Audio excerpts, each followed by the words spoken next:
Friends వస్తారు చూసావా, అలాగే వచ్చారు. ఏ బాబు టీ అన్నారు. అప్పుడు డబ్బులు కస్టమర్ అయితే నేను డబ్బులు అడుగుతాను. ఎస్ఐ గారు వచ్చారు కాబట్టి నేను డబ్బులు అడగలేదు, నీళ్ళకి కూడా డబ్బులు అడగలేదు. తర్వాత ఇక్కడికి వచ్చిన తర్వాత పిలిచాడు మళ్ళీ. పిలిచి నేను దారం ఉందంటే దారం తీసుకువచ్చా.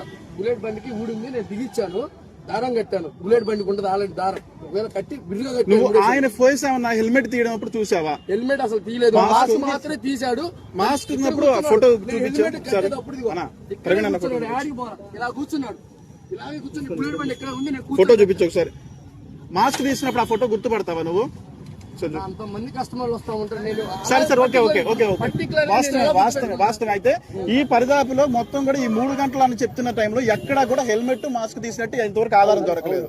ఎక్కడికి వెళ్ళినా సరే హెల్మెట్ మాస్క్ అన్న పక్కా ప్రీ ప్లాన్ అన్న.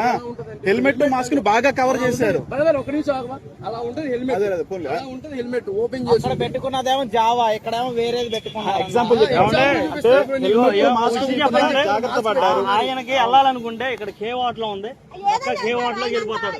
ఆయనకున్నంత స్థితి 15 మంది ఉన్నారు. నేను 2000 తమ్ముడు ఎవరన్నా కనుక వస్తే పక్కా చెప్పు. ఆయన ఏమి డ్రింక్ చేయలేదు, పక్కా చెప్పు.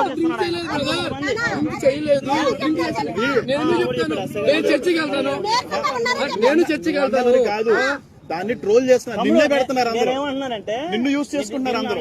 మేమేం అడుగుతున్నాం అంటే ఆయన ముఖం ఏమన్నా చూసావా అని ఫోటో చూపిస్తున్నాం అంతే. 100 మంది షాప్ దగ్గరకు వస్తాను. పర్టికులర్ గుర్తు పెట్టుకుంటే చెప్పండి. మీసాలు లేవండి, టీ దగ్గర నీళ్ళు. హెల్మెట్ మాస్క్ పెట్టి వాడెవడో బాగా క్రియేట్ చేశాడు, మిస్లీడింగ్ చేయడం కోసం క్రియేట్ చేశారు. ఎందుకు వస్తుందండి? రాలేదు మందు వాసన ఏం వీళ్ళు కూడా చెప్తున్నారు వచ్చిన వాడు ఆయన కాదు, వీళ్ళు మాత్రం తప్పు పట్టని అవసరం లేదు.